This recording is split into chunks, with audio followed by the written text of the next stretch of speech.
आज आश्विन शुक्ला चतुर्दशी है और आज का दिन ऐसा दिन है, ऐसी तिथि है, एक महापुरुष बनने वाले शिशु ने आज के दिन जन्म लिया था।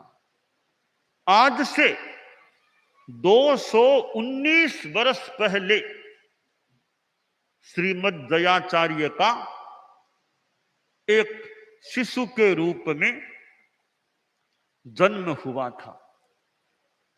दयाचार्य हमारे धर्म संघ के चौथे आचार्य थे।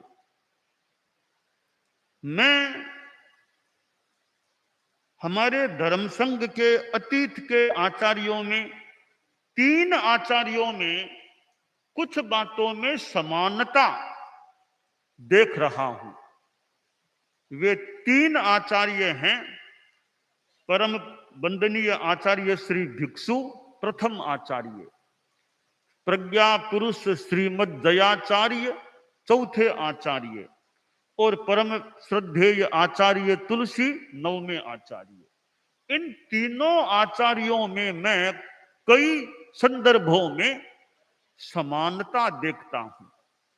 मैं कुछ समानता की बातें बताना चाह रहा हूं। पहली समानता तो यह है, ये तीनों ही आचार्य मारवाड़ से हुए थे। हमारे धर्म संघ में 3 ही आचार्य, अब तक के इतिहास में 3 ही आचार्य मारवाड़ के हुए। वे तीनों आचार्य ये ही थे और कोई भी आचार्य इन 3 के सिवाय मारवाड़ से नहीं हुआ। तो मारवाड़ से होने वाले 3 आचार्य हैं, आचार्य श्री भिक्षु, श्रीमद् दयाचार्य और आचार्य तुलसी। स्वामी जी यानी आचार्य भिक्षु कंटालिया से जन्मे हुए मारवाड़ के, और दयाचार्य को हम रोयट उधर के माने तो वो भी मारवाड़ के, और आचार्य तुलसी लाडनों के तो लाडनों भी मारवाड़ में है। तो तीनों आचार्य मारवाड़ से थे। यह पहली समानता है। दूसरी समानता है कि तेरा पंथ की वैसे 3 शताब्दियां मान लें, एक शताब्दी में ये एक आचार्य रहे हैं। तेरा पंथ की पहली शताब्दी थी तो आचार्य भिक्षु तेरा पंथ की पहली शताब्दी के प्रारंभ में आचार्य भिक्षु हमारे धर्म संघ में थे। तेरा पंथ की दूसरी शताब्दी प्रारंभ हुई, यानी 1817 में पहली शताब्दी प्रारंभ हुई मान लें, तो आचार्य भिक्षु थे। 1917 में दूसरी शताब्दी प्रारंभ हुई, तब श्रीमद् दयाचार्य आचार्य थे। और तेरा पंथ की तीसरी शताब्दी प्रारंभ हुई विक्रम संवत 2017 में, तब आचार्य तुलसी हमारे धर्म संघ में आचार्य थे। तो 3 शताब्दियों का प्रारंभ हुआ। तीनों आचार्यों ने एक शताब्दी के समय मानो उनका सानिध्य मिला, तो तीनों मानो इस संदर्भ में शताब्दी पुरुष हो गए। हमारे संघ की शताब्दियों की दृष्टि से तीनों शताब्दी पुरुष आचार्य हैं, जो शताब्दी के प्रारंभ में हमारे धर्म संघ में विद्यमान रहे हैं। तो यह दूसरी समानता इन तीनों आचार्यों में मैं देख रहा हूं। तीसरी समानता है, इन तीनों आचार्यों ने यह जो ज्ञान के साहित्य के क्षेत्र में अच्छा सृजन किया है। परम पूज्य भिक्षु स्वामी के साहित्य को कितने ग्रंथ भिक्षु स्वामी के हमें राजस्थानी भाषा में प्राप्त हो रहे हैं। राजस्थानी भाषा के साहित्य की दृष्टि से इन तीनों आचार्यों का योगदान है। राजस्थानी साहित्य की दृष्टि से तो आचार्य भिक्षु का हजारों गाथा प्रमाण साहित्य हमें राजस्थानी भाषा में प्राप्त होता है। फिर श्रीमद् दयाचार्य का कितना साहित्य हमें राजस्थानी भाषा में प्राप्त होता है। जैसे स्वामी जी के ग्रंथों में नव पदार्थ की चौपाई, अनुकंपा की चौपाई, व्रत अद्भुत की चौपाई, श्रद्धा निर्णय की, विनीत अभिनीत की, और कितने आख्यान व्याख्यान आख्यान उनका साहित्य। तो राजस्थानी भाषा को मानो कि आचार्य भिक्षु का भी अवदान है, योगदान है। तो दयाचार्य का साहित्य तो आसातना ने हो, भिक्षु स्वामी से भी ज्यादा साहित्य राजस्थानी में श्रीमद दयाचार्य का है। और फिर आचार्य तुलसी का राजस्थानी भाषा में साहित्य है।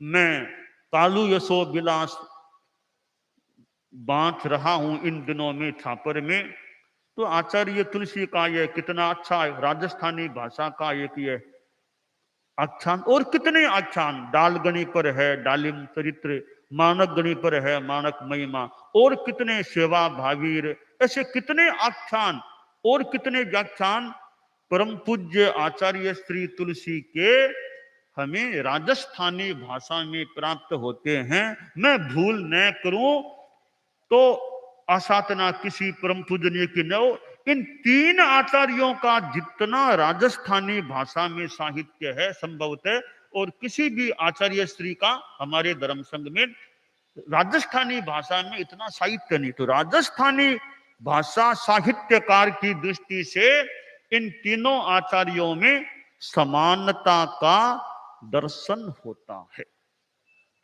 हम चौथी समानता को देखें कि हमारे धर्म संघ में नवीनता को लाने में इन तीनों आचार्यों का योगदान है।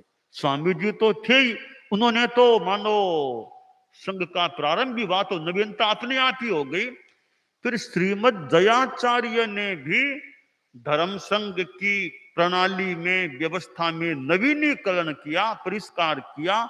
ये जो पट्टोत्सव मनाया जाता है, स्वामी जी का चरमोत्सव है, हमारा मर्यादा महोत्सव है, यह दयाचार्य की मानो देन है। यह नवीनता दयाचार्य द्वारा, दयाचार्य के युग से हुई। और हमारी व्यवस्थाओं में, संघ की व्यवस्थाओं में जो नवीनीकरण हुआ है, परिष्कार हुआ है, नवीनीकरण हुआ है, वो श्रीमद दयाचार्य के युग में भी नया संस्करण सा हुआ है।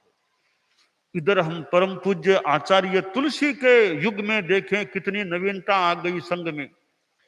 कपड़े साधुओं के वस्त्र प्रक्षालन की बात, ये कितना सायम गोत्री की बात, गोत्री अपनी अपनी गोत्री आदि आदि आदि, ये सारे माइक सामने है।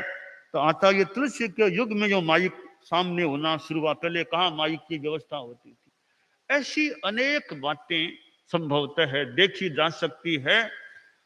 इतना साहित्य है, हम देखें तो आचार्य तुलसी के युग की बड़ी देन है, इतना साहित्य सृजन, इतना साहित्य सामने आना।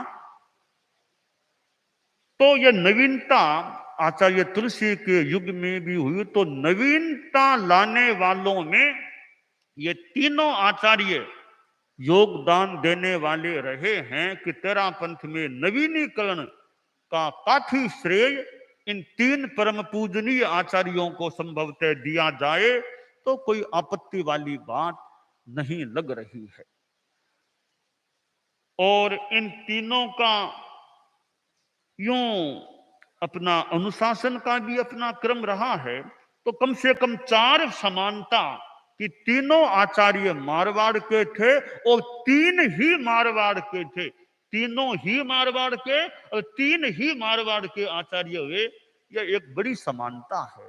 दूसरी समानता, तेरा पंथ की 3 शताब्दियों के प्रारंभ में एक एक एक इन तीनों आचार्यों का विद्यमानता काल रहा।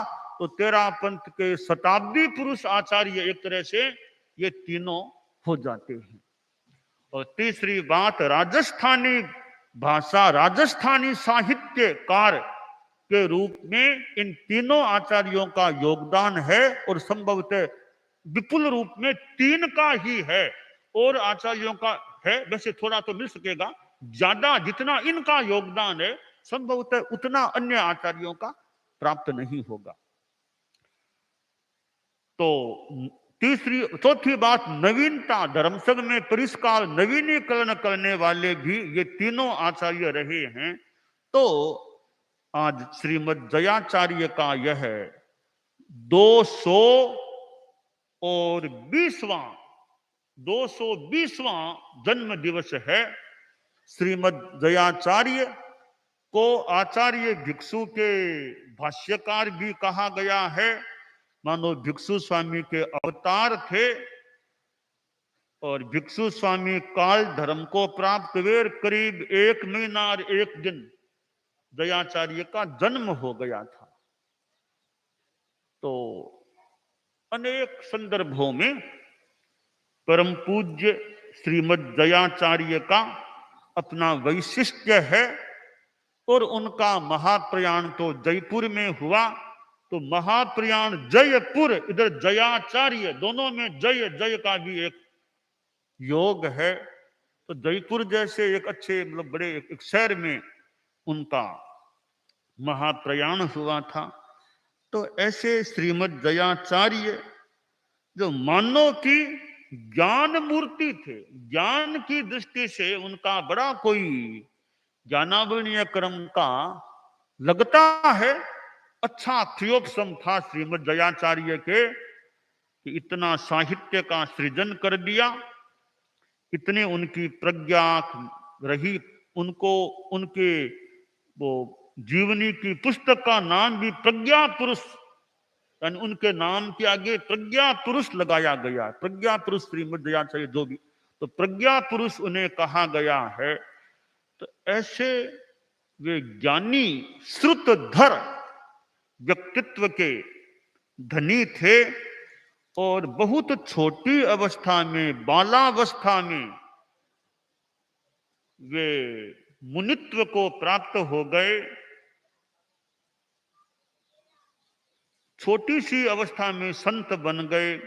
हमारे धर्म संघ को वे संत क्या मिले, भावी आचार्य प्राप्त हो गए थे। तो संघ का मानो सौभाग्य है कि ऐसे आचार्य हमें, यानी समय समय पर ऐसी दीक्षाएं हो जाती हैं कि जो संघ की बहुत अच्छी सेवा करने वाले सामने आते हैं।